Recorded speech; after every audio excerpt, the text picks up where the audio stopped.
علم کے اس دور میں دلیل کی بڑی اہمیت ہے۔ دلیل ہمارا ہر جگہ تقاضا ہوتی ہے اور ہم چاہتے ہیں کہ ہمیں دلیل دی جائے، کوئی لاجک سمجھائی جائے۔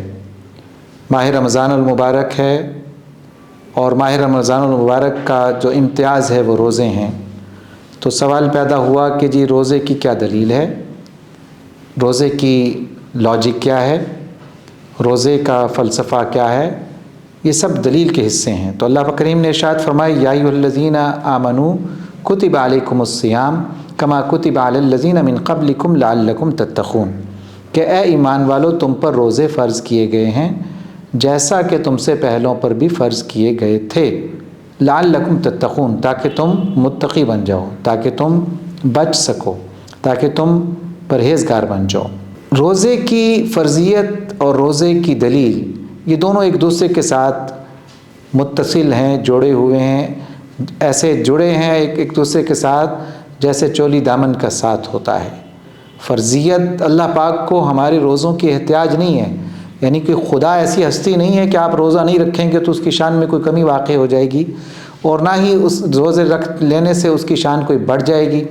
اصل مقصود اس کے پیچھے ہمارا ہی بھلا ہے اور وہ ہے لعلکم تتقون، تاکہ تم متقی بن جاؤ۔ گویا ایک ایسا انسان جس انسان کی تشکیل اس دنیا میں خدا کا مقصود ہے، وہ تشکیل میں روزہ اپنا کردار ادا کرتا ہے۔ کیسے کرتا ہے؟ آپ غور کیجئے گا کہ روزے میں بظاہر رکنا ہے، روزہ جو ہے نا عربی لفظ صوم سے صیام نکلا، صوم روزے کو کہتے ہیں، یعنی رکنا ہے۔ اس میں کس سے رکنا ہے؟ کھانے سے۔ کس سے رکنا ہے؟ پینے سے۔ کس سے رکنا ہے؟ جنسی خواہشات سے۔ ان تینوں سے رکتے ہوئے ایک خاص ٹائم میں اپنے آپ کو پابند کرنا ہے کہ آپ اس ٹائم میں نہ کھائیں گے، نہ پئیں گے، نہ جنسی کوئی ملاپ کریں گے۔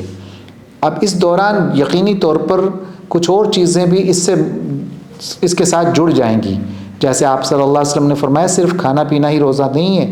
کتنے ہی لوگ ایسے ہیں جو کھانے پینے سے تو باز آ جاتے ہیں، روزہ انہیں کھانے پینے سے باز رکھنے کے سوا کچھ نہیں کرتا، جبکہ مقصود تو آپ سے اللہ کا تقویٰ ہے۔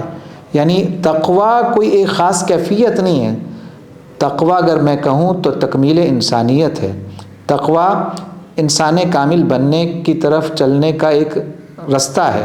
تقویٰ آپ کو ایک خوشگوار احساس دلاتا ہے۔ آپ کی تربیت اس روزے میں ہوتی ہے۔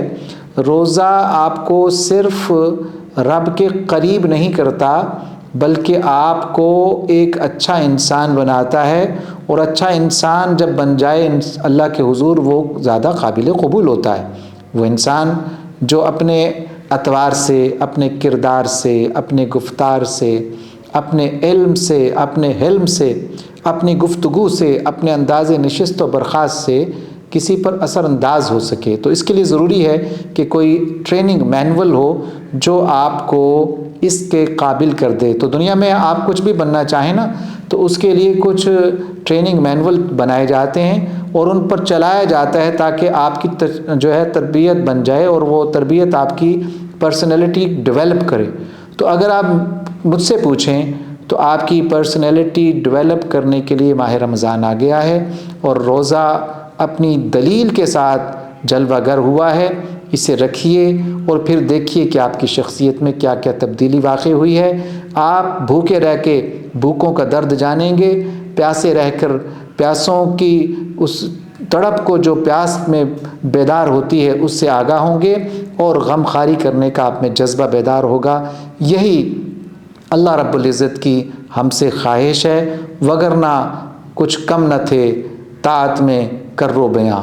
یہ اصل میں بات یہی ہے کہ درد دل کے واسطے پیدا کیا انسان کو، ورنہ طاعت کے لیے کچھ کم نہ تھے کرو بیاں۔ تو ہمیں کرنا کیا ہے کہ ہمیں درد دل پیدا کرنا ہے، اور روزہ اس کی بہترین تربیت کے لیے ایک واضح دلیل ہے۔ اللہ تعالیٰ ہم سب کو عمل کی توفیق عطا فرمائے۔